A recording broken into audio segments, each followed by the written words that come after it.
Hello. Can y'all hear me? Can y'all hear me? Hello. Thanks for being here. We are back, guys, for another video. Y'all got me twice today. Y'all got me twice today. Yeah, Huntsville. Okay, let me refresh because it looks like StreamYard wants to act crazy. Let's refresh. Hold on. Let's do a refresh.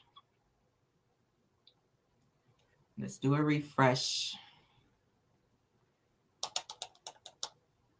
Yeah, StreamYard been acting crazy here lately. I don't know about StreamYard. I'm trying to like you, StreamYard. Acting real crazy here. All right. Mm-mm-mm. All right, can y'all hear me now? All right, look like we're on track. Had to do a little refresh because they tripping. All right, thanks for being here.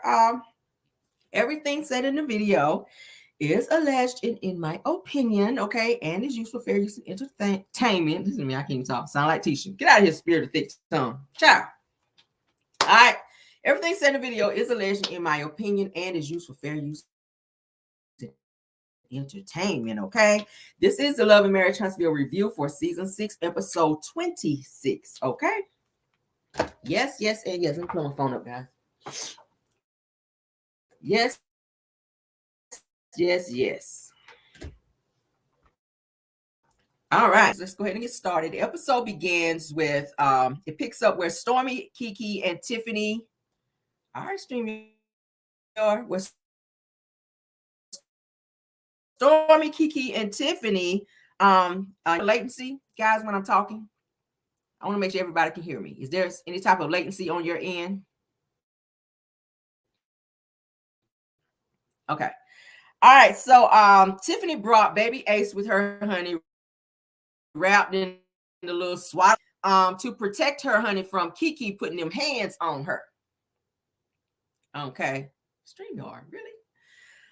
Okay, so Kiki says via confessional, she says that I'm very much so looking forward to seeing Tiffany Whitlow, honey. She was very happy to see Tiffany because she was ready to tell her off about how she's been talking junk about her. All right. Tiffany, she's coming in. She's asking, should I take my shoes off? She's asking Stormy if she could take her shoes off. And Stormy telling her, girl, come on. No, it ain't that serious. Like, come on, this is the guest house, child. Ain't nobody worried about no damn shoes being on in here. And she was telling her keep them on. It looked like she had on like one shoe. I don't know what the hell was going on with her. Somebody said they are experiencing latency. Okay, can you guys refresh on your end? And it's looking like it's not doing it now. I hope it stops doing it. I don't know what the hell is going on with StreamYard, but ciao. All right, let's continue. Let's try to get through it. So Tiffany comes in, like I said, with baby Ace, and Kiki kind of looks at her and says, oh, there's a baby. Like, so you brought the baby knowing good and well I was ready to tear off on your ass here tonight. You knew why you was coming here. So why you bring baby Ace? That's how she looking at her. She's like, oh, you brought the baby. Okay. Like, damn, I wanted to throw a drink on you when you done bought the damn baby. That's the way she was looking at her. So as Tiffany goes and sits down on the couch, she sits down a little bit from Kiki, all right? So Kiki, she's kind of giving her the look. You could tell that it's a little bit of tension between the two of them. Kiki looks very irritated and bothered. And she says via confessional, okay, she says, I've been waiting to confront Tiffany and all of her crazy lies. She says, boy, do I have an earful for her. So she ready to tear off in Tiffany. So Stormy says to Tiffany, she says, I really wanted y'all to sit and talk, okay? So Stormy is trying to be the peacemaker between the two women, all right? And Kiki, like I said, she's steady looking at Tiffany. You could tell she's kind of brewing. She has a lot to get off her chest, and she's ready to let her know. So Stormy then says that there's some stuff that needs to be addressed that didn't, and I didn't want there to be any public blow-ups between the two of you guys. So I kind of arranged for y'all to sit down and have this conversation, all right? So, of course, y'all know the Carlos King interview, they're saying was way too much, and Kiki was planning to address it with Tiffany at the barbecue, but she didn't get a chance to do that. So now they're saying, hey, Kiki didn't have time to be talking to damn nobody because she had just finished baptizing Tisha. So she had to get the hell up out of there. So by the time Tiffany got there, all the fiasco had already happened. So, and it probably was a good idea that she got there late because she probably would have been the second one to get baptized. And I would have loved to see that. All right, so Tiffany, she's began feeding baby Ace under little blanket, child. That baby is the most eatingest baby I've ever seen. I said, child, every time we see you, honey, you got your breast in that baby mouth. Like, damn, he eats 24/7. That's gonna be a big baby. He greedy. All right, so Kiki goes on to say, she says, I saw the Carlos King interview, right? So she jumps right in. She says that the whole thing pretty much was about me. She's talking to Tiffany. So production then rolls tape to the Carlos interview with Tiffany, where she was talking a whole lot of junk about Kiki, which I thought was so stupid. I'm like, how you doing an interview and all your interview is about Kiki? Like, you ain't talking about yourself, what you're doing, talking about your family, like what you guys got coming up next. Like, your whole entire interview is about Kiki, which is very strange. So Kiki says to Tiffany, she says that there were a few discrepancies that weren't accurate and some were lies, okay? So Kiki kind of stares at Tiffany. Tiffany kind of looked a little nervous because Kiki was pretty much staring the eyebrows off damn Tiffany. I said, girl, y'all need to talk for real, because Kiki looked like she wanted to jump over there on her. I was like, damn.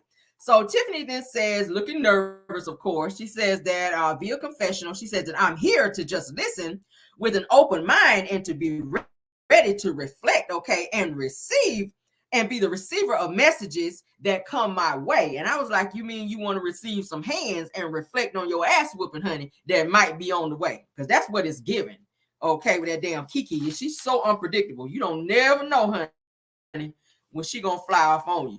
All right, so Tiffany made sure, of course, like I said, to not let nobody hold baby Ace, honey, because she had to have baby Ace in her lap at all times, honey, just in case something flew off the handle. She wasn't about to let nobody hold that baby. I'm talking about no one held the baby. She held the baby the entire time, and she held that baby tight, just in case some hands got to flying, okay? So Kiki said, the one thing that I want to address is where you said that I was coming that, and I want to know why you feel that I ever came for you. She said, why do you feel I ever came for you? So Tiffany says, well, when we were at the spa, y'all remember when they were all at the spa, when all the women had the spa day, she says that the whole conversation really pivoted towards me, and I felt that you were coming for me, okay?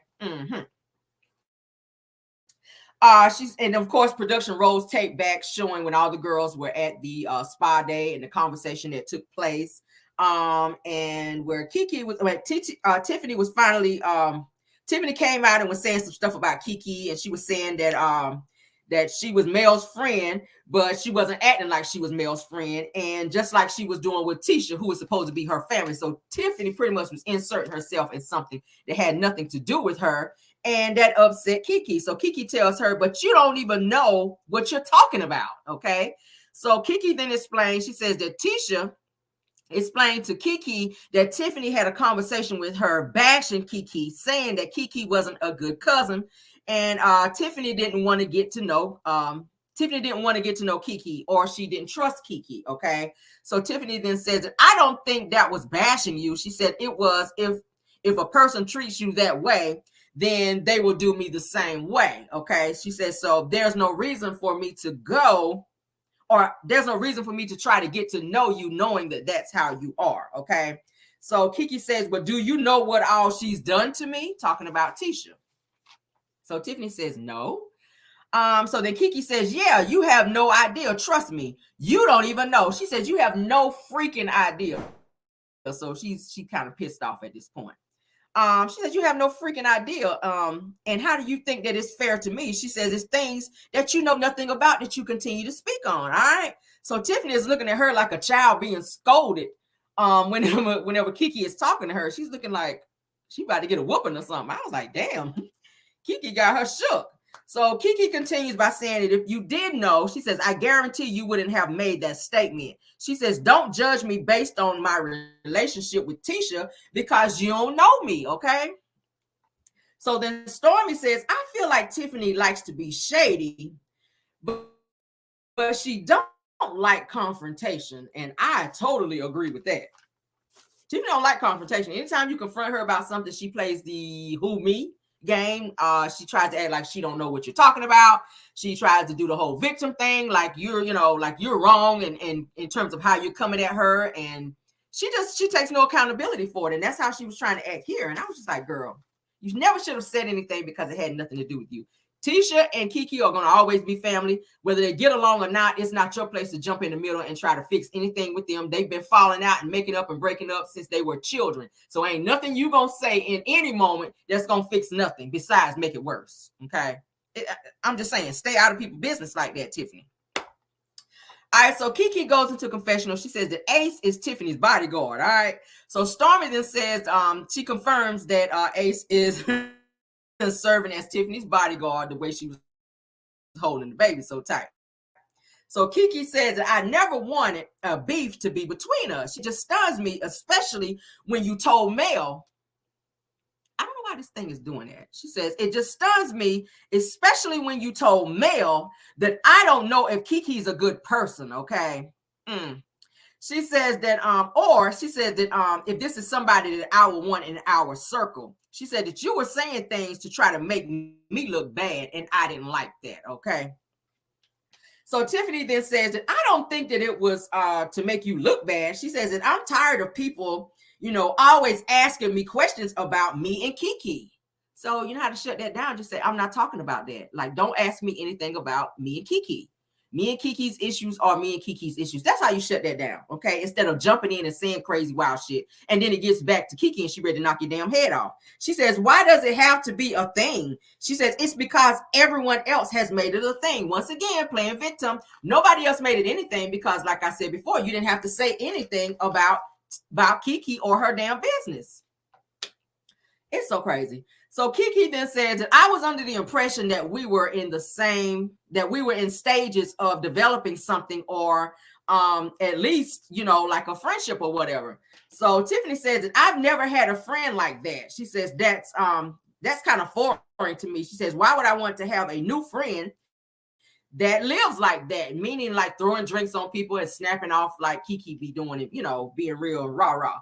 So Kiki then says that I don't live like that. She says, but I have been in many and several fights, okay? Then Tiffany starts to hold Ace a little tighter when she said, I've been in many fights. She was like, oh shit, let me hold the baby a little bit tighter, child. I was like, damn, you don't start it. And then I just defend myself. I was like, okay. She says, and I'm going to always defend myself. She said, so many people came to me, felt that you were better than me because of my past. Okay, StreamYard. All right, guys, let me refresh because this is getting on my nerves, okay? StreamYard is doing the most tonight, and I'm just like, yo.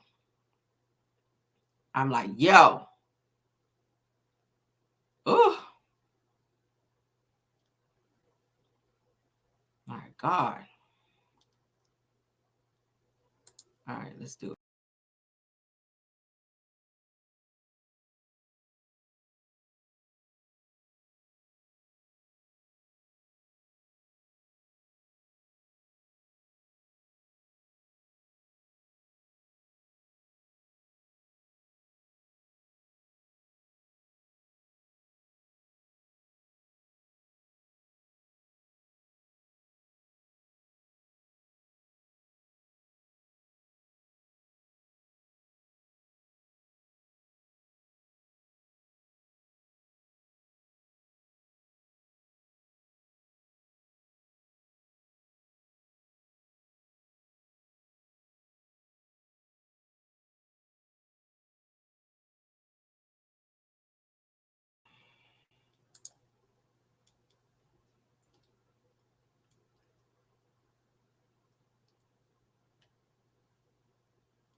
Okay, is that better? Can y'all hear me? Can y'all hear me? Can everybody hear me? Okay, I had to refresh. I don't know what the hell was going on. Like, oh my God, StreamYard is doing the most tonight. I promise it's not me. It's not my internet. It's StreamYard. They're doing a lot tonight. Is that better? Okay. Oh. All right. So we were talking about Kiki saying that she had been in many fights where Tiffany kind of was looking like, oh shit, like you've been in many fights. Like, let me hold my baby a little bit tighter, honey, because you talking about fighting. Like, I ain't come here for that. All right, so baby Ace, he's starting to look like he's trying to, you know how babies be cool when like they're trying to talk. I said, look at baby Ace trying to jump in and help his mama fuss, okay? I said, look at baby Ace over here putting in his little 2 cents in. While Kiki was fussing at his mama. He jumped in like, oh, I'm talking that baby stuff. All right, so Kiki says that because of my addiction to opioids, she says that people, you know, kind of judge her in that way, and she don't like that. Tiffany says, well, I can say that that's not the case. She says that anyone who knows me knows that I was raised by parents who were into drugs, okay? She says it's a very sensitive topic for me, and you can overcome it, okay? At your own or on your own time or around your own time. She says, Stormy, you always said that it's someone's vibe. She says that I want to say that I see a different attitude in you. Like she's trying to divert the conversation, okay, and now bring Stormy in it. I see a different attitude in you to be willing to continue this conversation. She says that I admit I've never seen that side of you. I'm like, what the conversation between you and Kiki? How you bringing Stormy into it, okay? So Kiki is looking at her like, really? Like I was talking to you? Like, really? We done brought third person up in here? So Tiffany continues. She says, I apologize for you feeling, you know, talking to Kiki, that I was bashing you. She says that I don't understand the history with you and Tisha. She says, if you said that, that's not who you were, then I should not speak on it until I get to know you. And I was like, boom, girl, you finally get it. Like, be quiet and stay out of people's damn business. Kiki said, right. Yes, exactly. 100%. So Kiki is agreeing with Tiffany because Tiffany finally got it, child, after all of that. All right. Kiki says that there's no one who knows me that don't think that I'm a good person. Okay. And I was like, except Wanda, Tisha, and Marceau, them 3 right there, they don't think you're a good person because every time you turn around, they got some negative stuff to say about you. All right. So Kiki says, find someone who can say that I'm not a good person. Tiffany says, just know that I'm not going to go looking for that person, okay? Just so you know. And I was like, yeah, okay, not today, but maybe tomorrow. All right. So Tiffany goes into confessional and she says that that basically the situation with Kiki and I was just the both of us. She says that I can own where I went wrong because I don't want to hurt people. She says, and I just apologize. She says that that she won't see me make the same mistakes again. Well, of course, because your ass ain't gonna be on the show. We'll get to that.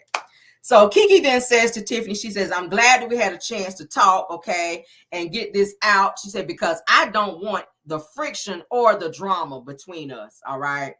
And she says that and get to know me for yourself before you just make a, you know, an idea of in your head about who you think I am. So Tiffany then says in confessional, she's talking a lot of confessional. She says that I was basically damn, I can't read my own life. She said I was basically judging her by what I saw.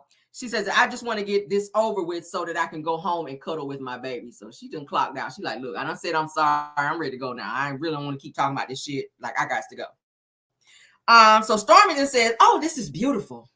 Oh, this is so beautiful between the two of y'all. I was like, okay, girl. She says, this is a great step, you know, moving to the right direction. So maybe y'all can pray for my mama child and my sister, honey, to come back together. Y'all know her Aunt Lisa when they showed Betty and that Aunt Lisa.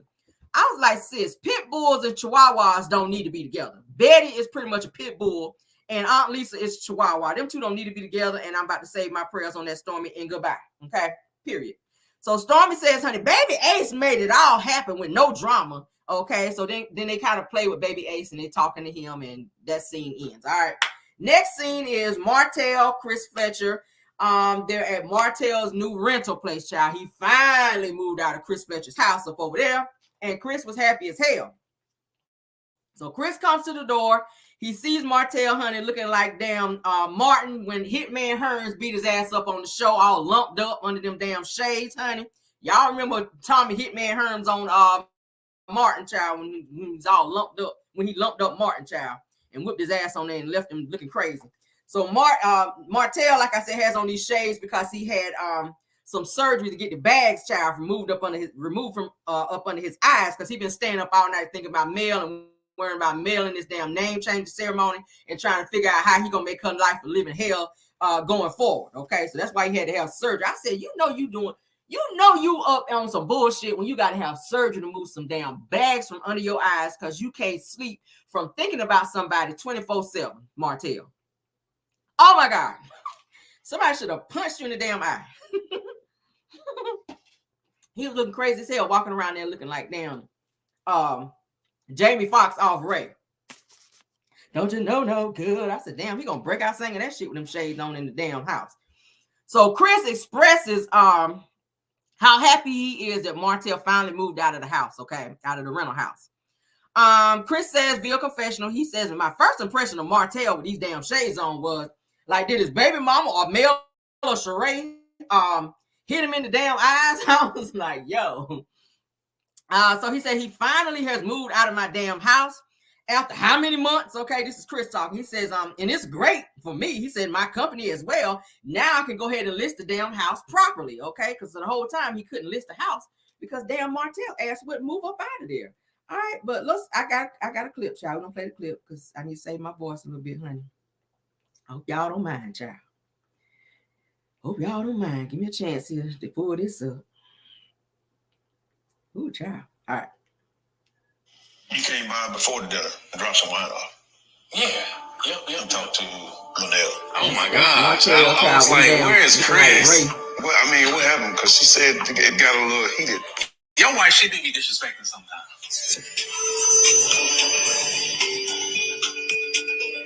Truthful or disrespectful? No, I would say it's disrespectful. I would say that. Just saying certain things that I feel that you shouldn't even be saying. What do you mean? I'm not for a woman to overly disrespect the man. Overly. Like, I'm gonna check her if she's being disrespectful to me beyond measure. You know? What you mean, check her? I mean, period. I don't care who it is. One thing about it, I'm gonna tell a woman, like, don't disrespect no man if you don't want a man to disrespect you. Was it disrespectful or was it real? I mean, you just didn't want to hear. It can be real and disrespectful at the same time. She had said, you think Melody felt a certain way when you cheated on her? Like, she just had to take up for Melody for almost everything. And I'm like, dang, now you have to come at me like that. She gets very excited, or some say passionate when she talks. Yeah. I'm assuming that's what you're saying she was. Not so much as disrespectful. I just feel that, even to keep addressing that, I feel now is disrespectful now, though. I don't feel that should be even talked about. That's the thing. I'm just trying to make sure that it's not a bothersome on either side. She shouldn't be bothered by nothing I said or did. She had an affair on me, too, with multiple guys. I can't say I believe that. That's him talking to you. It ain't nothing to believe it's bad. Y'all women gotta stop coming for men so hard like y'all do, like it's okay. But y'all stop me. How about that? You come and talk to me. Oh. Right. Not to her.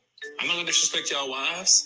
And if I disrespect them, I'm gonna be the first to call the husband, and we all get together. If people gonna keep talking about the cheating part, we talked about Martell Holt's infidelity, but we never talked about Melody Holt's infidelity. You know what I'm saying?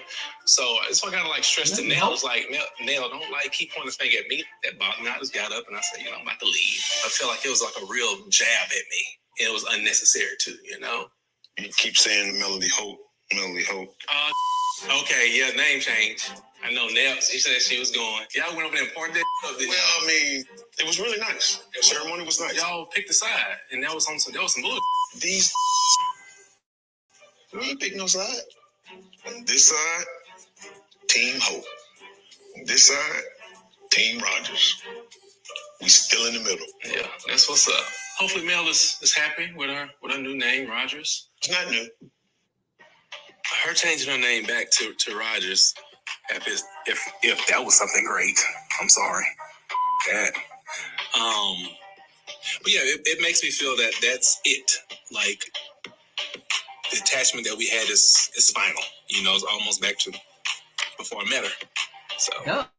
I hope she's doing it for the right reasons. For her to have a big ceremony like that, she won't clout off of trying to continue to destroy me. That's what that is. I think you know that, though. Why does he make everything about him? She changed her name because that's what she wanted to do. I hope she did it for the right reasons. I mean, she's going back to Rogers. Like, I don't know why she would do that. Like, Like the Holt name is so much better. He's still calling her Melody Holt, which tells you he still have not let go. Martell has issues of letting go, but then you hop your ass on lives with coleslaw trying to make it seem like, oh, I moved on. Oh, I'm very happy. That's what he said in the video. I'm so happy. But you still pressed and having to get surgeries under your damn eyes because you ain't sleeping and you stressed the hell out because Mel ain't in your life no more. And you know your life is in shits right now because she ain't there. But you trying to play big boy and trying to act like you the shit now because Mel ain't in your life no more. And you want everybody to think that you good when you really not, Martell. You really not good. You're really, really not good. And you're being forced to be around coleslaw because now she got a little money. Okay, you got to be forced to act like you like her so you can survive and live off her little money till it run out and continue to treat her like shit. But my thing is this. Martell did not have no damn dinette chairs. You sitting up there on the bar, but you got money to go get surgery. You ain't got money to pay your bills and do what you need to do, but your focus is on getting some bags from up under your eyes. You don't pay no child support for your children to help Melody with your 4 children that you wanted. But you got money to take your ass to a doctor's office and lay up there and get some surgery under your eyes to remove some bags that's going to be right back under them holes the next day because all you do is think about Melody. What is she doing? You following her on social media. You creating fake pages so that you can see what she's doing and be bothering her. Why are you so bothered with her moving on and changing her name and having a ceremony? So the fuck what? She did not invite you there because she didn't want you there. Period. Why can't you move on, Martell? It's so apparent that you still pressed about this woman. I ain't never seen nobody going into 3 years and it's just like the shit happened yesterday. Anytime somebody talked to him about Melody, he makes it about him. It's so irritating with him. Now, he is disrespectful towards women. He's aggressive towards women, probably because he has not accepted some things within himself. And we talked about that with somebody else, P. Diddy. That narcissistic vibe that he has. Ariana already came out to say you like men. So men who have not grasped their own sexuality in terms of what they like and how they want to roll in terms of their sexuality, a lot of times they will be hella aggressive towards women because they want to be themselves and they cannot be. Martell can't come out and say, oh, I like this or I like that. Your baby mama did it though. Your baby mama came out and said that shit that you be messing with men. So that explains probably, allegedly, why you are so aggressive towards women and why you always feel like you got to check another woman because you got a little bitch up in you. I said that shit. You, Martell, if you watching my channel, and Ariana, if you watching too, Martell, you got a little bitch up in you, sir. Or ma'am. Or bruh sis. Yeah, that sounds a little better. Okay. Yeah. That's what it's giving. So the fact that he said, like I said on this episode, saying that I'm gonna check a woman regardless, and I don't care who she is, clearly contradicts what he said in his live with Ariana when he told her to agree with him on the fact that he never put his hands on her. Y'all remember when they had that altercation between the two of them where the police got involved, and the only time he ever went live with her, he had her on there saying, no, he never put hands on her, but she had to stare at the floor when she was saying that. You couldn't give no eye contact because your face was swollen. So, yeah, when you're saying, oh, I'm going to check a woman, I'm going to check any woman. My thing is this, you ain't ran up on the right one yet, okay? Chris, he's a little bit too laid back for me in that sense because if you ran up on the right woman and the right type of man approached you and put you in your place, Martell, you won't run up on nobody else. Run up on this one right here. And if my husband ever have to check you, you won't ever check another woman. And that's on period. And I might get you right before he gets you. Period. Because this mouth right here and these hands right here. Okay. For real. You ain't ran up on the right one.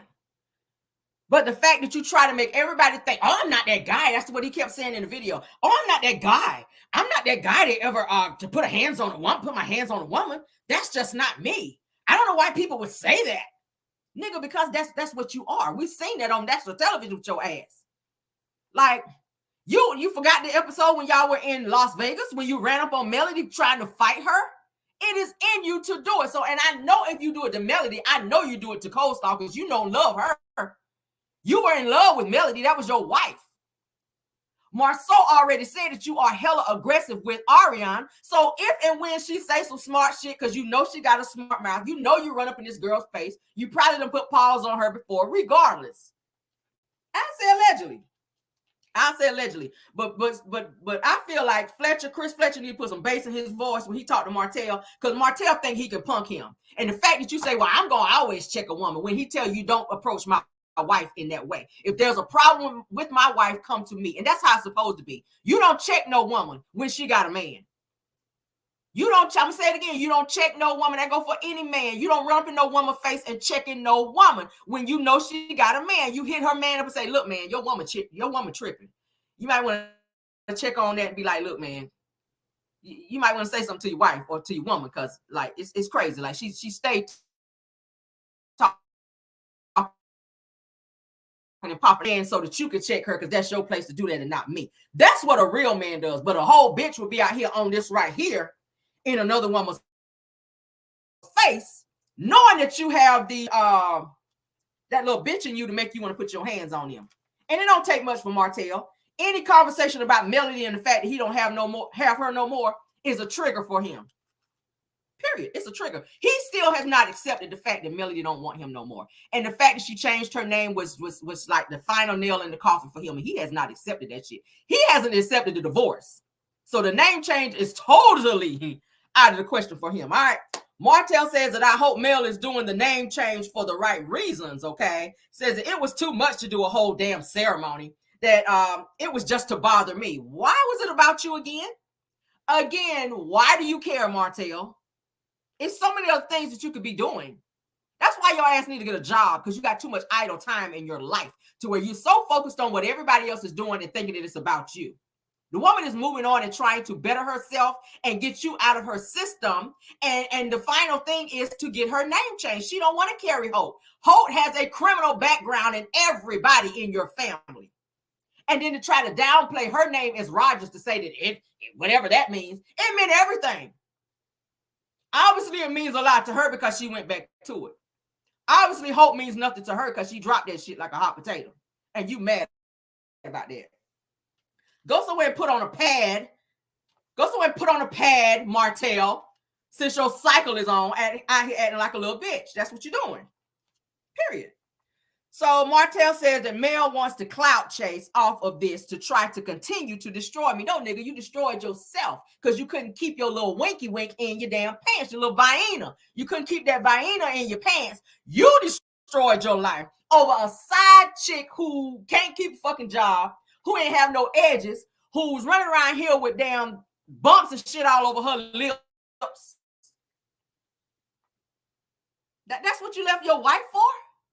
That's what you cheated on. Somebody who don't have a job on Section 6, I can't even put you on 8, who don't take proper care of her children, who stay on social media more than anybody else. That's what you ruined your marriage for, and you kicking yourself every day. Every day. That should be a constant reminder. Every time she in your face, it should be a constant reminder how you fucked up your life. So you can't blame it on Melody. And then you always like to conveniently throw in there, and her infidelities. Nigga, it's you. It's you, because you wouldn't want her back if she cheated on you. Men don't want women back when they cheat, but they want you to come back.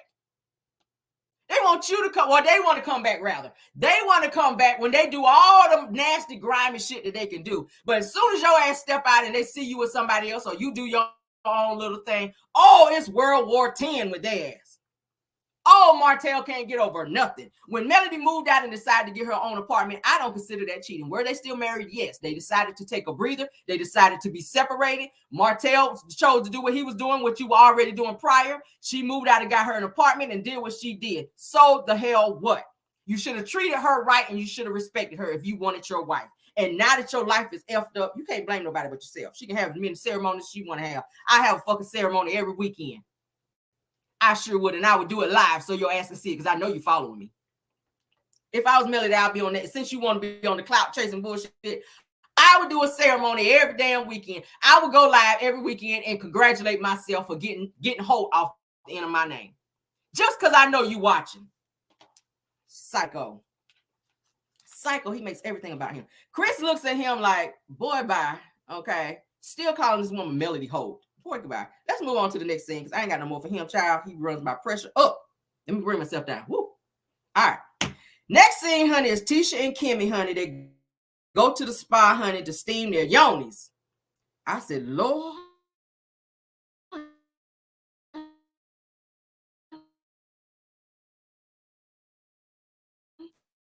So Tisha, honey, Tisha went to go boil some fish while Kimmy, honey, what the hell? StreamYard, y'all about to get on my nerves tonight now, StreamYard, okay? StreamYard. Let me get is doing the most tonight. StreamYard is doing the most. And it's doing it again. Hot damn. It's doing it again, y'all. Give me 1 second. Oh, I'm about to get rid of StreamYard. Oh my God. All right. Yeah, everything's connected, right? Oh, the hell. Ooh. Yes, child, but yes, they going to get these yonis on some fish, and Kimmy went to go get the cobwebs extracted, honey, from the down under areas, because we know that's what's down there, child. Some cobwebs, yeah. All right, so they arrived, child, at this place called Body by KLE, child, and Tisha has on this 3T denim 2-piece suit, child, with like 80 bundles of ponytail swinging, giving linebacker in the shoulders, honey, and ox ass below. All right, with the moon pie face to match, okay? I was like, girl. So Tisha, like I said, was wearing some of Wanda's gold city tree and earrings with the outfit as well. And I was like, sis. That's not giving what it needs to give. But go off, all right? So they speak to the Yoni representative, honey, about this Yoni treatment, and she's telling them about how it works. All right. Kimmy goes into confessional and she says that I'm having La Toilet Tisha is what I like to call her. I'm having a play date, honey, with La Toilet Tisha today because we're going to get our yonis steamed. I was like, okay. So I was like, Kimmy, you mean you're getting the spider webs extracted, honey? That's what it's gonna be giving. And Tisha's gonna be having a crab ball today. All right. Tisha will be having a crab ball with a side of fish on the side. All right, and you will be getting the cobwebs extracted, dear. That's what's going to be going on here.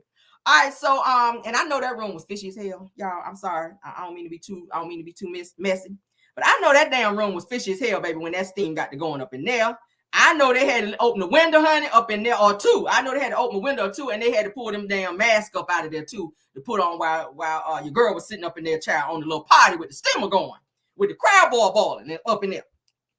So Kimmy Child goes into confessional, honey, and she says that I wanted to do something fun for the both of us.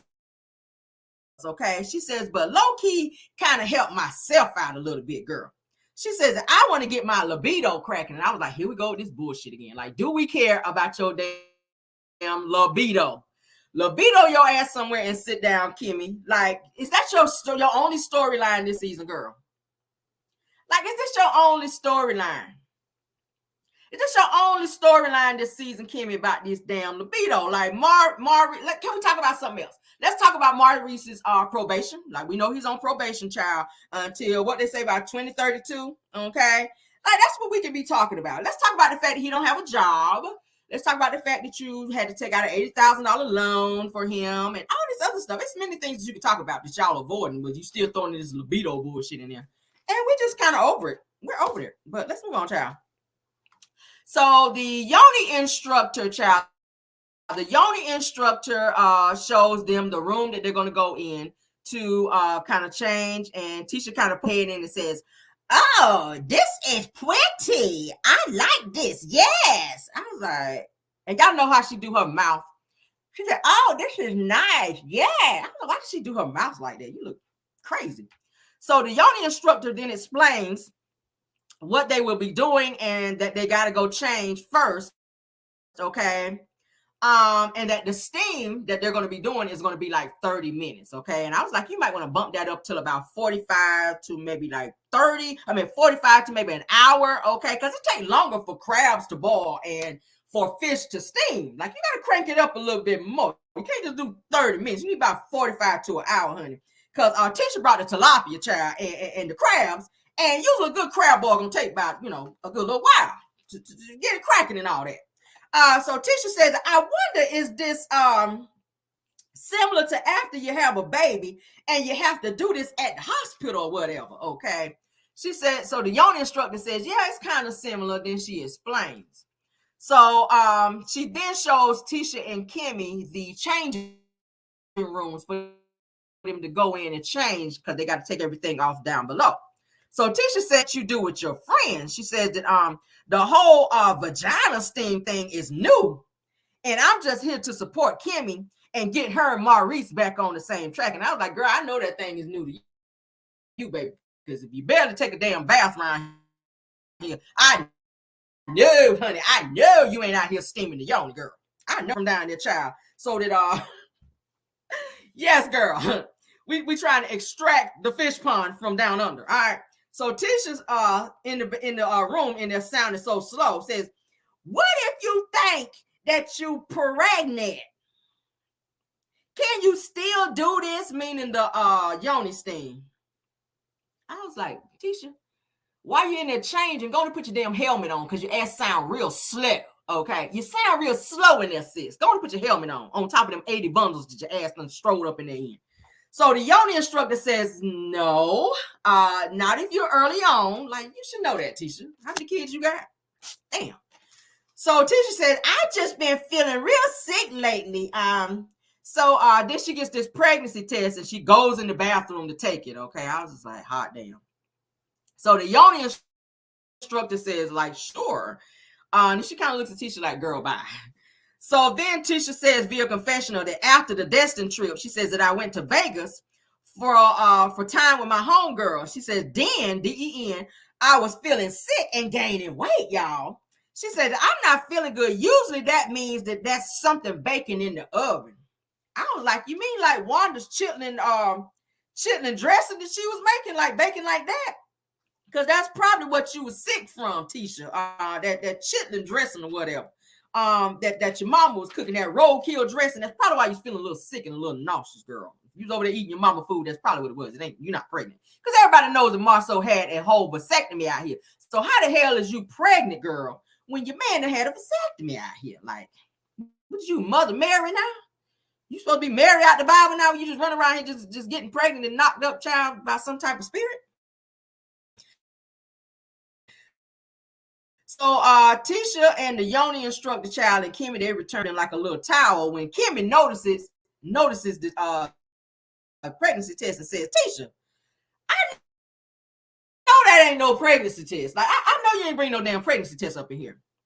She's smiling from ear to ear. She said, yeah, I've been feeling sick. I said, here we go with this fake shit. Like, for real. This Bravo, not Bravo, but OWN and Carlos King, this the bullshit we gotta watch right now. Kimmy says, now you know Marceau had a vasectomy, right? Okay. So Tisha said, well, maybe it didn't take. I was like, maybe you got dug out by somebody when your ass was down there on your get back from Marceau, since he been running around with the makeup artist. Maybe you was on that bullshit. Maybe, just maybe. So they sit down, child, on the yoni steamers, honey, to begin the crab boil, and the crabs begin to fall down in the steamer, honey, while Tisha continues to lie and gaslight, okay, the audience and everybody in the damn yoni room about this damn pregnancy BS to avoid discussing she and Marceau's marital issues. That's what your ass should have been talking about. This pregnancy mess and all that, girl. No, okay. Kimmy then says, you really took a pregnancy test, Tisha. Like you really was on that bullshit, girl. So Tisha says, she shows it to her and says, but it did come back that I'm not pregnant. And she was looking like, bitch, we already know. All right. So I was like, girl, just focus on steaming the fish, child. Let's steam the fish. All right. So Kimmy then says, I can't believe that you would even take a test. Like, that's just crazy to me. Kimmy couldn't get off the fact that Tisha went in there and took a whole damn test. All right, so Tisha says, I throwed up today and yesterday. Girl, your mama cooking that bad. I know, girl. That's what usually happens, child, when you over there eating Wanda's cooking. You're going to be throwing up somewhere. Okay? You're probably going to throw up a whole damn week. And every time you think about the shit, you're going to throw up. Damn roadkill sandwich. You're pregnant with roadkill is what you're pregnant with from your damn mama cooking over there. All right. So Tisha says, I'm gaining weight and everything. So Kimmy says, you're gaining weight because you've been over there eating. All right? That's usually what happens when your ass gain weight, because you've been over there Golden Corral every damn day. Shit. So Kimmy then says via confessional, she says that the whole building is happy that her test is negative. All right. I didn't care, but go on.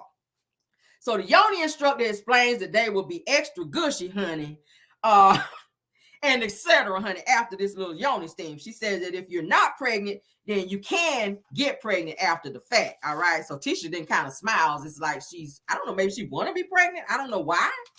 I know a while back whenever Tiffany announced that she was pregnant with baby Ace, Tisha was throwing out these subliminals about she might want to have another baby. And Marceau was like in the comments, like, it's a hell no for me. Like, I ain't trying to have no more baby. Shit, I really don't want to be around your ass. I damn sure don't want to have another baby. Like, I'm counting down to when our youngest child turned 18, so I can get the hell out of here. Okay? So Tisha then says that she's ready to move on and forget about the past, PASS.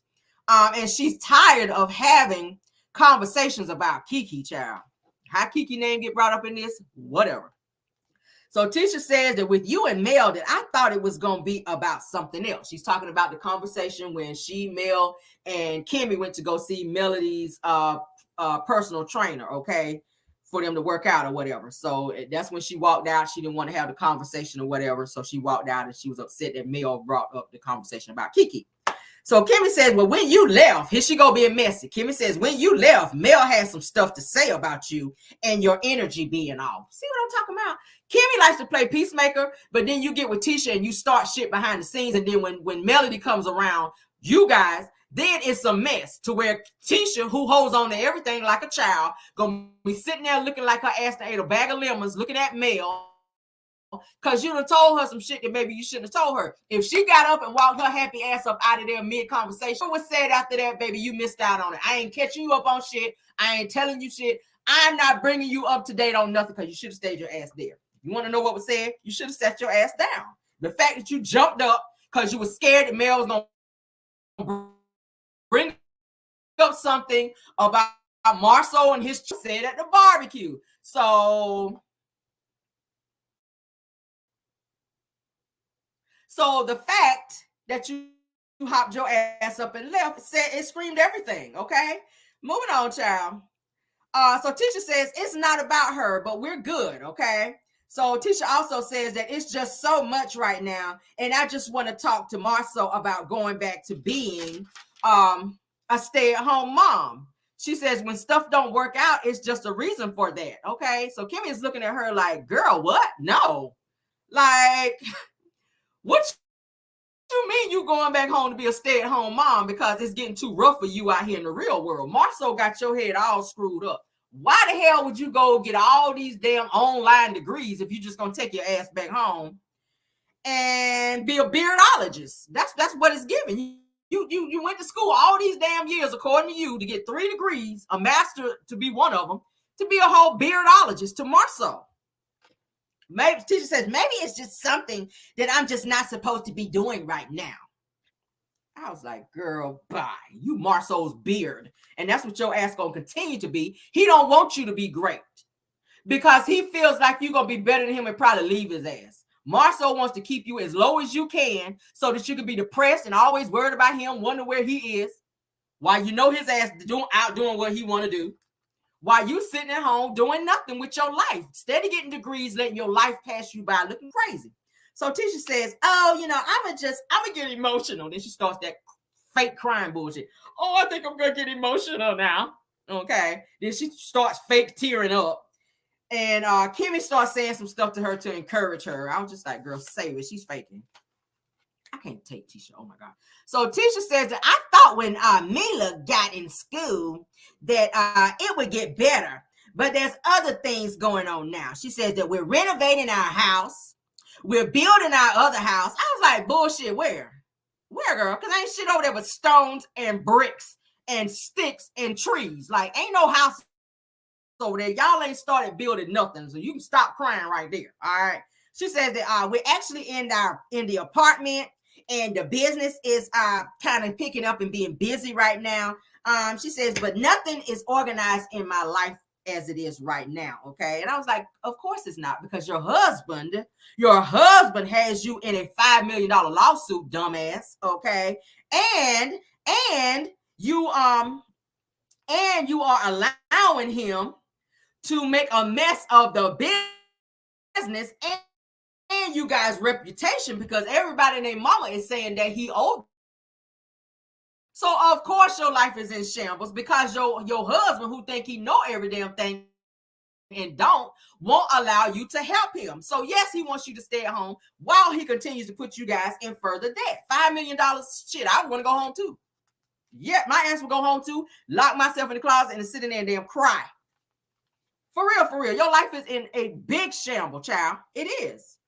So Tisha says, at the casino night at Black, people called the city on us to stop our business. Then the expo, I got all this negative energy and feedback with a T now, not feedback, from that. And then I had to go see a life coach, and I just don't want to have no regrets with my life. I said, well, marrying Marceau should be your first regret, because he's the one that's keeping you back. He's the one that have you so damn depressed and making you feel like that you're nothing, and that you're not, that you're not the strong person that you can be. You can be a lot stronger than you are, Tisha. You can do a whole lot more if you drop Marceau. Marceau is your biggest issue. It don't matter how long you've been. I don't give a damn how many years you put on. I don't care if you've been there a day. I don't care if you've been there 18 years. Once you realize, honey, that you've been in a toxic situation such as your marriage, honey, and you like to lay it on thick to say, we've been married for 18 years, it's still toxic. Just because you stayed in the shit a long time don't mean it's normal. It don't make it normal. It ain't going to get no better. It ain't going to get no better. And the fact that you're scared to be alone, the fact that you don't want to let this man go because you don't want to see him be with somebody else, okay? You better look at Melody, because she left you, gave your ass the roadmap in terms of hero, just like Martell. Every one of them Scott men sit back and rely on women to take care of them and catapult them into the next place. That's why, Tisha, you got to get all these damn degrees. That's why Kimmy got to go out here and get all these damn loans and shit for Maurice, because he ain't got shit. How the hell you out here fixing somebody else's credit and you ain't got shit? Your wife got to take out loans in her name. Like, what's really going on over there? What's really going on? She says, Tisha goes on to say that I feel like God's telling me that it's not time right now for me to make any moves. I don't think that's what he's saying, girl. Maybe your prayer life ain't so good. Maybe that's not God telling you that. Maybe that's your husband. Maybe that's your husband. Maybe your husband is starting to be like God in your life now. Okay, because there's no way that your ass can be praying the way you be acting so damn crazy. Sometimes you stay mad. How do a person that craziness stay mad all the time and starting shit like you do be hearing from the Lord? I'm trying to figure that out, but go off. Kimmy then says, you just have to take smaller bites when it comes to certain things. I was like, can you save that, advice for you and Maurice? Take some smaller bites, because baby, you bit off a whole lot when you married that clown. That's a whole clown right there. I'm talking about a whole clown. You can't give nobody advice, because your ass is in a worse situation as Tisha. Kimmy, you're the wrong person to be telling her anything. So Tisha says that even in my friendship, I don't feel that we're on our best. BESSSSS. Okay. She said it's causing is and my husband. And I asked Mila the other day, honey. I asked Mila the other day, do y'all feel like I yell at y'all a lot? Here we go. She said, Mila said, yeah, Mom, you really do yell at us a whole lot. She says, so my whole thing is you over there yelling at the kids because you frustrated with Marceau and all the shit that's going on between you and Marceau, and you're taking that mistreatment out on your kids, which is really effed up. Okay, you really need to go talk to somebody. You need to go see somebody and figure out why you stay so damn depressed and in this state that you're in, to where your kids got to get the whole hit of you about it because because you feeling away because your damn husband is treating you like shit over you like shit. Y'all need to figure that out. So Tisha says that I feel it, there's something inside of me, honey, is saying that I need to make a change. I mean, like Michael Jackson. You might want to make that change like Michael Jackson said. So again, start with Marceau. Your change should start with Marceau. Once you get rid of him, your life will be better, girl. I promise you. All right. So Tisha says, Marceau says that we should actually see a marriage therapist. I was like, what? Say it ain't so. Kimmy said the same thing. Kimmy said, what? He said that? Marceau said that y'all should see a marriage therapist? So Tisha says, yeah. And that's when I said something ain't right whenever Marceau said that. And I was like, okay, Tisha. Then she tried to kind of laugh it off, but you could tell she was really kind of looking for some insight from Kimmy. You could tell she wanted to kind of come out and say, okay, we've been having problems. And the fact that my husband is saying that we need to have a therapist, sit down with a therapist. At the end of the day, yeah, it's a real problem, but she tried to laugh it off. She wanted to go there, but So, like, we been knowing that y'all been having problems, child, but go off, child. So Kimmy kind of looks at Tisha like, girl, like, it's a mess, like, but me and Maurice shit is worse, but we ain't gonna talk about it. I'm gonna keep talking about this libido because our shit is much worse than y'all, all right? So next scene, honey, is Chris Fletcher meets with Chris Jr. at his office to sit and talk, and they have a very deep conversation, okay? I really like the dynamic between the two of them, father and son. The fact that Chris was able to get on his son's level and talk to him and kind of get on a deeper level from the last time that they spoke, all right? Chris became emotional, speaking to his son. I never seen Chris like that. I was like, oh my God, for a man to cry.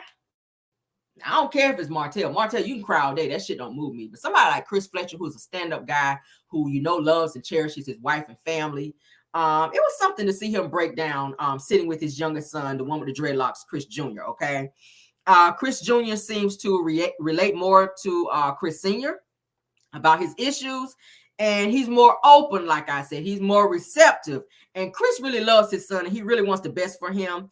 So he kind of broke down a little bit in this scene. He started crying. So I'm going to play for you guys that particular scene so that y'all can hear it in its entirety, okay?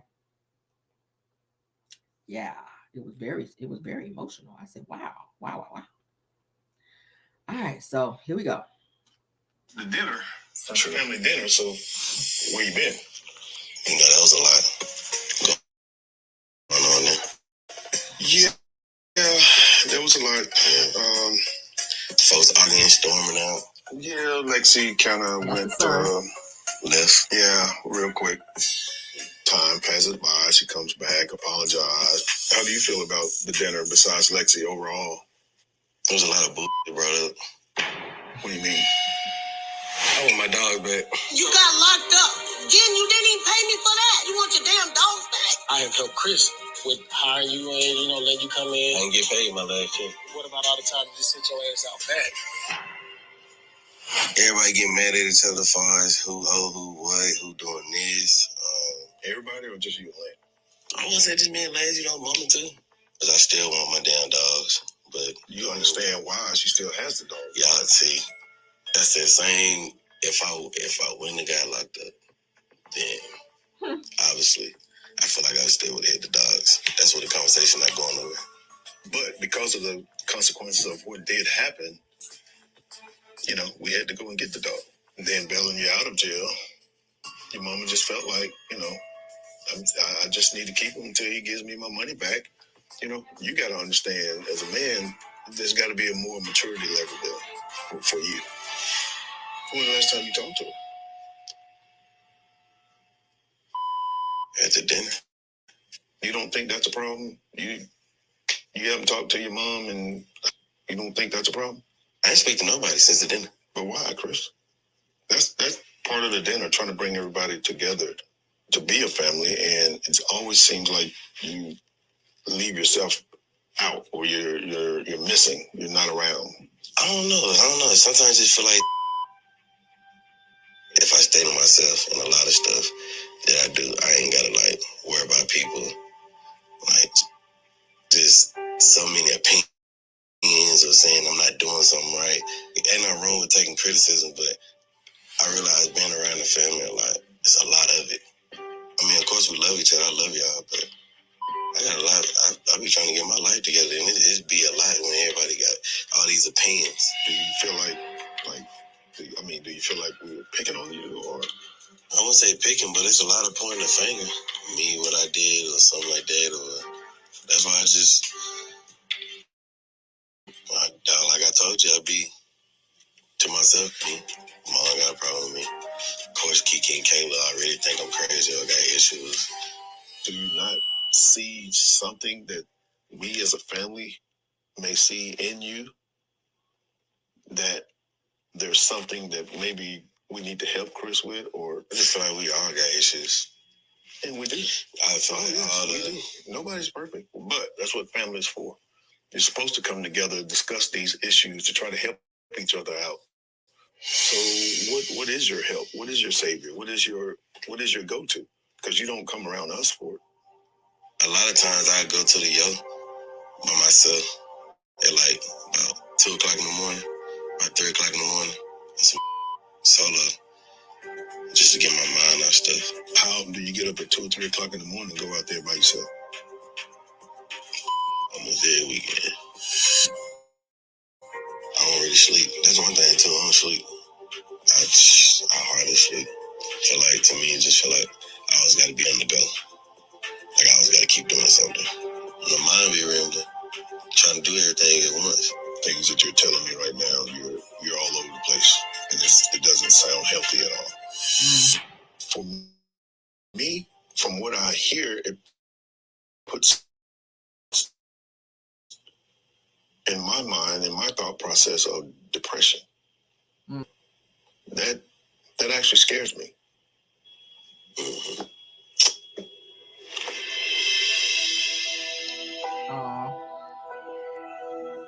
Chris is getting a little low. I'll stop everything I'm doing to help you.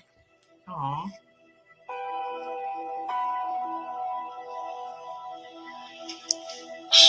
If you need help, just ask me. I'm never going to be too busy to help my kids. We gotta get together more. But I know I gotta. I don't know. I might consider canceling. Hearing Chris Jr. express his feelings and perhaps being in a state of depression kind of hits home for me, because I felt that at one point in my life as well, and so I know being Black men and feeling isolated can really be a problem. And if you feel like you need to talk more, and I think you did just say that, then just hit me up. I'm here. If not, I can meet you somewhere. If it's at 2 o'clock, 3 o'clock in the morning, hell, you can call me then too. Yeah. I'd rather you call me than to go out and be in the street at that time. That was deep. I love the way he talked to his dad. You could tell he opened up more with his dad versus, I think that Nell is just kind of tired of, and she gets a little more frustrated a lot quicker than she has. She don't have as much patience as Chris has, you could tell, and she be ready to fly off, and he don't really want to fool with Nell like that because he's already dealing with a lot. The last thing you want somebody doing when you're going through it like that is screaming on you and screaming at you rather, and making you feel lower than you actually feel. Now, do I feel like he should be a little more responsible as a man? Taking on his responsibilities, paying his parents back who did not have to reach into their pockets like they did to pay all this money out for him when he's a grown adult. Like, you got to make sure you keeping down a job, paying your bills and being responsible like you're supposed to. And at the end of the day, you can't be mad at them because they're asking you to pay back something that you're supposed to pay back. Like, that's a part of being a man. That's a part of being a grown-up, paying your responsibilities. It's not up to them to still carry you like that. Unless you get into like a real bad place to where you just can't do it on your own, then yes, it's okay for parents to jump in like that. But it's looking like he still have not completely grown up, and he's going through some depression as well. You can tell, like his dad just said, which could be a bad thing. If you're not sleeping, that means you're up thinking about things and maybe you shouldn't be thinking about it. And you need to figure out what level of depression are you on that you're in, because sometimes some people can be suicidal with a S, okay, and have those types of thoughts. We want to make sure that it's not getting to that level. So I think that's why Chris kind of broke down, because I think he realizes that that can be a very serious thing, and he don't want to see his son, who seems to be have a lot of problems, and be problematic, obviously, because he's in and out of jail.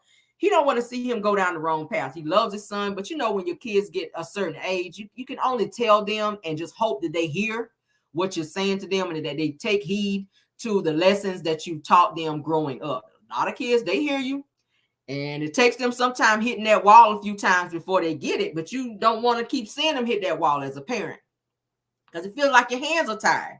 But all you can do is love them and pray for them, and pray that they, go down the right direction. And I hope that they can figure it out. I like the Fletchers being on here because they seem a little more relatable versus Tiffany and Lewis. Okay, they got too many issues, they need to go.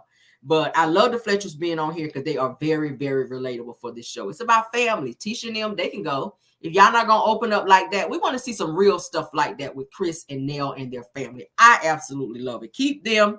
I'm surprised they didn't say yes a long time ago when they asked. But now that I watched the interview with Nell and Chris, Nell was going through losing her mom, and she was taking care of her mom. She had a lot of other things going on, so she really at the time could not say yes to being on this show. So that's understandable. But I'm glad that they finally did, because it's needed. It's needed. I think the show is taking a different turn with them being on the show.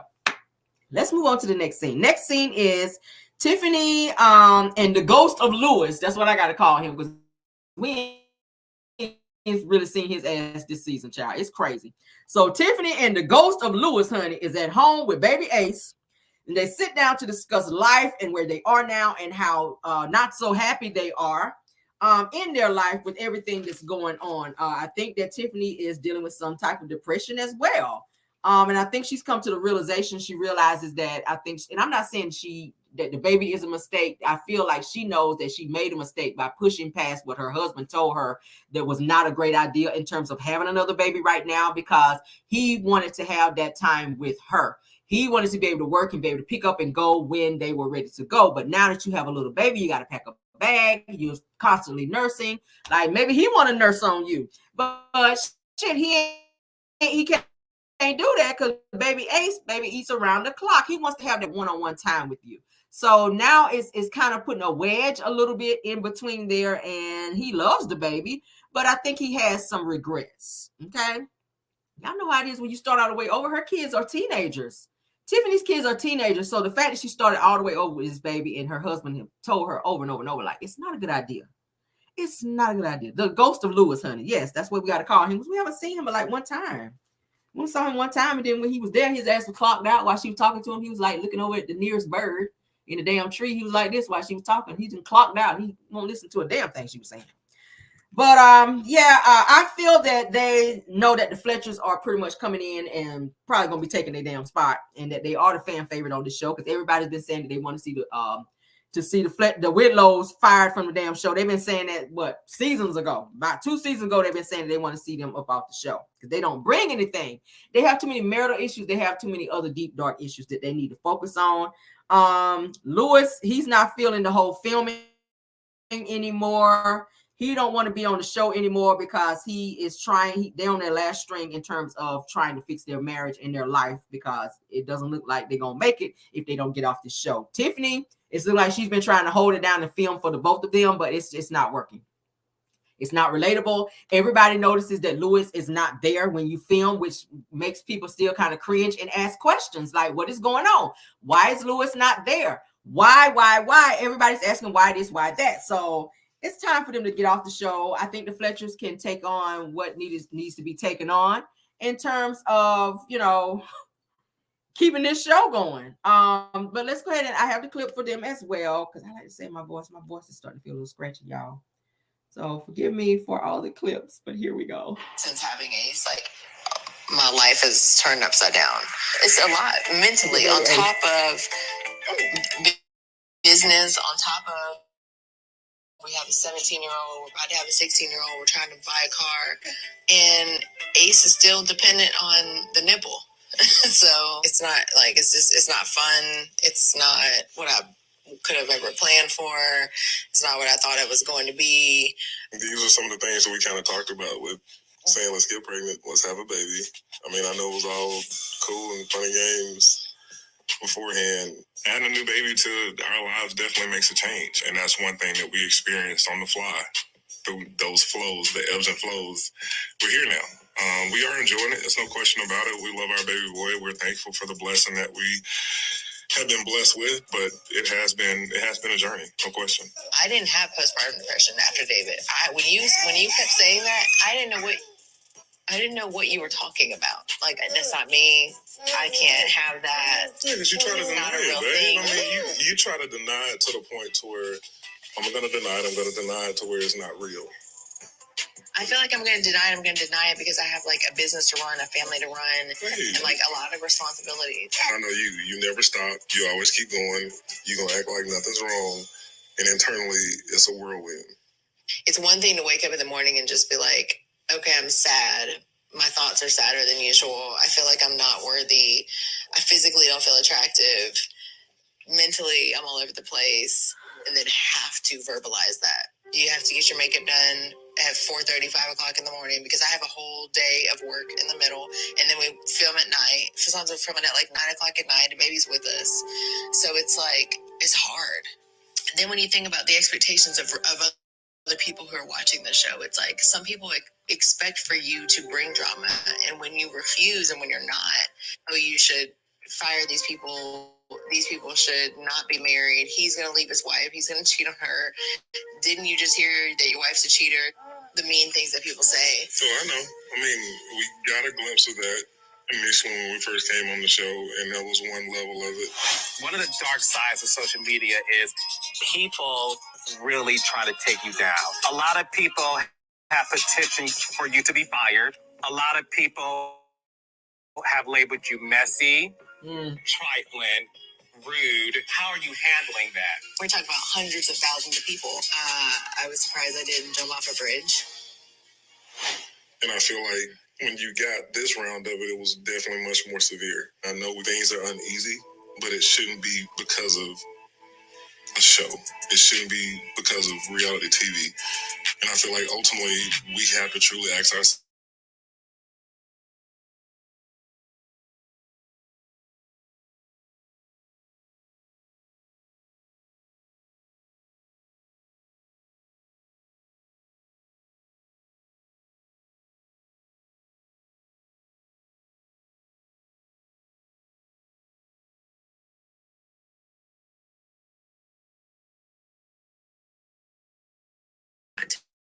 Tiffany. Oh my goodness.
Okay, guys. Oh my gosh, StreamYard has been giving me hell tonight. I'm gonna restart my entire computer after this live. I'm so sorry, guys.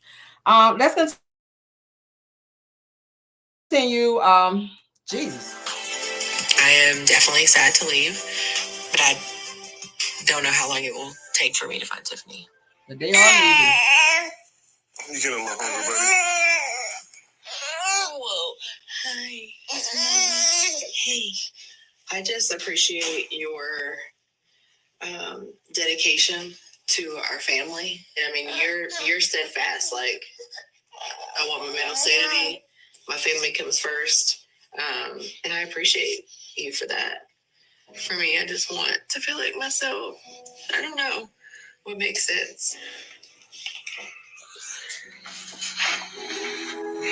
I know I've been very broken.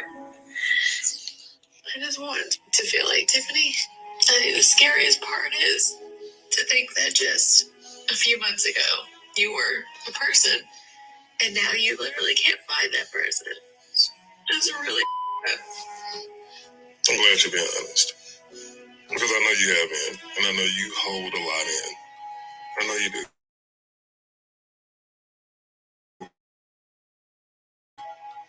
You're great. But I understand you have a strong man.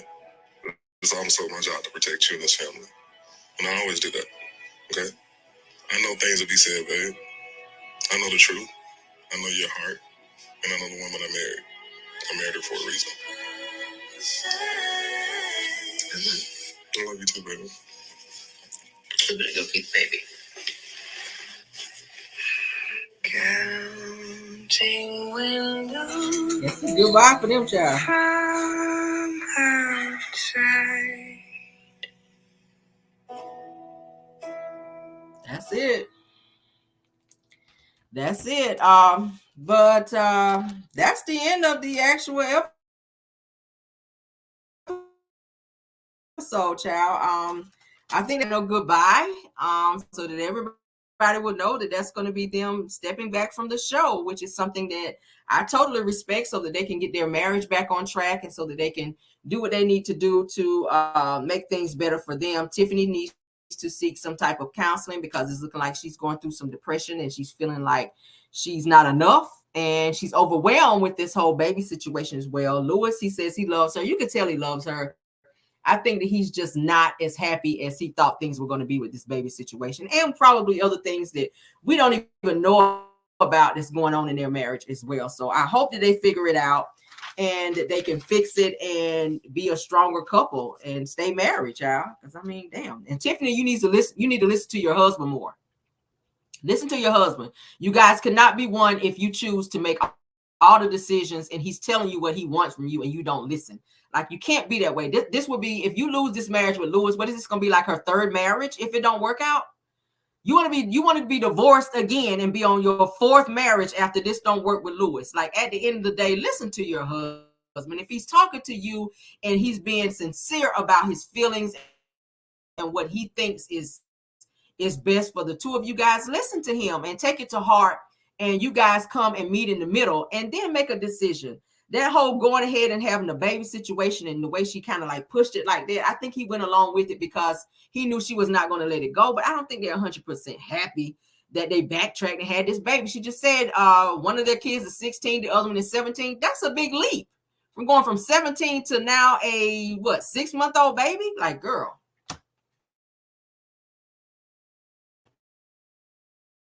that's a lot. All right, so let's get into what the next episode is going to be, child, so I can restart. I'm sick and tired of StreamYard. Next episode, which will be episode to have our Clarice and the other brother, Micah, honey, the one with the big hips like the mama.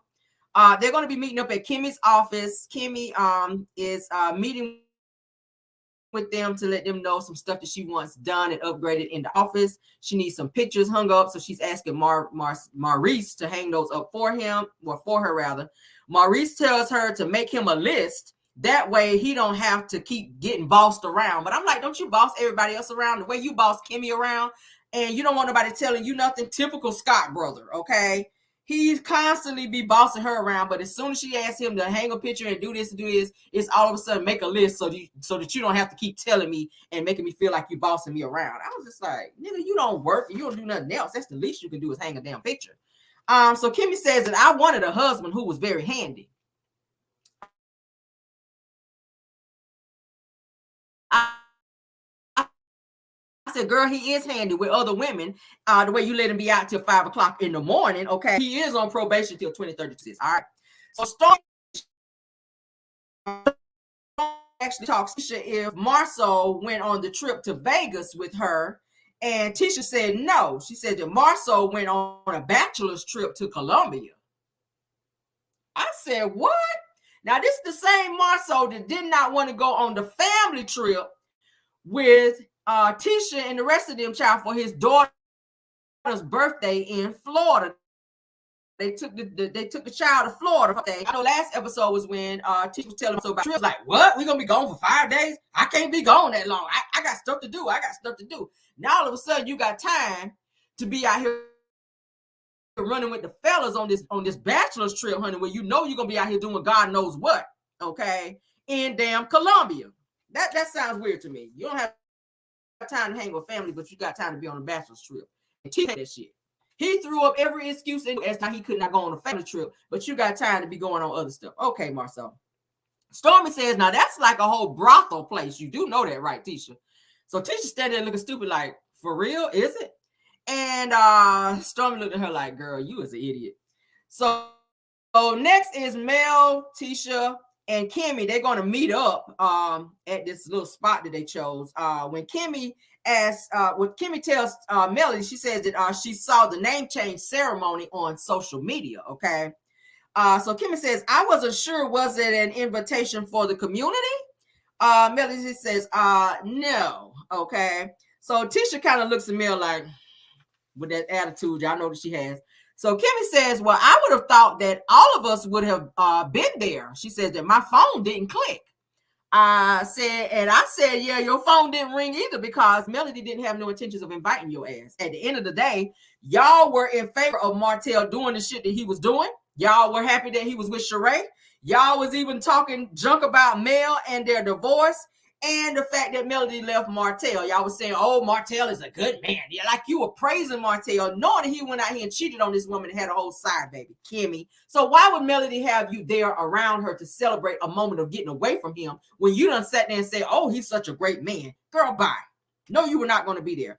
Tisha, you actually assisted Martell in cheating with Ariane. So your ass shouldn't have been there either, okay? Like, period. Why would she invite you somewhere knowing that you guys were really not in her corner like that? Melody ain't stupid. She know y'all was not in her corner. All right, so then Courtney, Stormy, Marceau, and Tisha, they meet up at like this pool hall where Marceau then says that, tells Courtney, says that Maurice says that you're mad at me. He's talking to Courtney. And that you were mad at me. So then Courtney says, I wasn't coming around when you decided to come for me, and then you calling me Mr. Steele, and you know that's not my name. He says that, and don't play with me like that. He says that's some weak shit that kids do. I was like, okay, I'm liking this new Courtney because he's staying on Marceau, and that's what his ass need. So Marceau says, but you had a problem. Says, but you had a problem with that, but not the problem with your wife calling me a bitch like 10 times. Stormy says that ain't nothing that a boy would do. She says that's something that a bitch would do.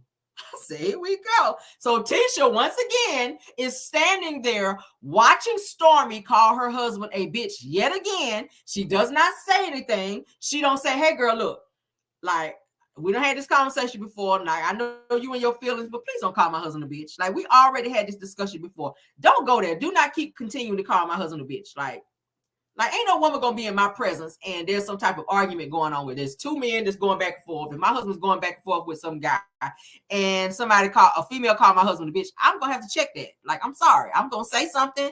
I'm gonna jump in that and I'm gonna handle it. I'm gonna be like, look, don't call my husband a bitch. Like, period. Tisha never says anything. And I don't know if she's scared of Stormy.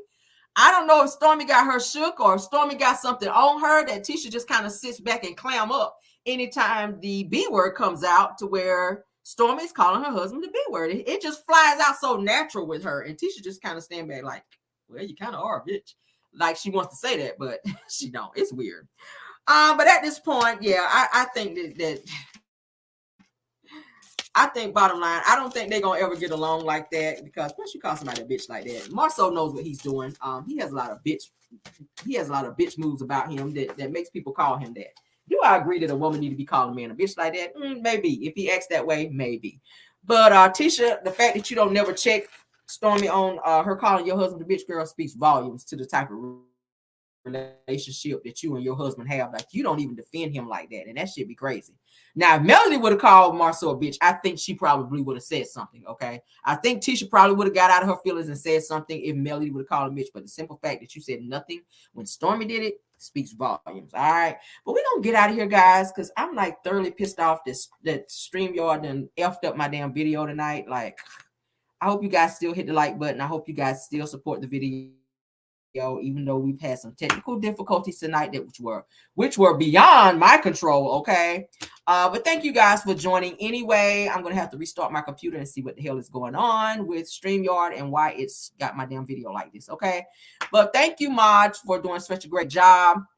Thank you for any content creators that join us as well. Caramelians, thank y'all for hanging in there with me tonight for this video as well. Okay, love you guys all the way down. I will see you guys in the morning for Car Chronicles. Okay, regular time, because we're back to work tomorrow, so no sleeping in for my ass tomorrow. We're gonna be right back on our 7:30ish schedule for Car Chronicles. All right, and I gotta go so I can finish getting my show together for you guys. Okay, you guys be blessed and not stressed. Sleep well tonight, and see you guys tomorrow. Goodbye.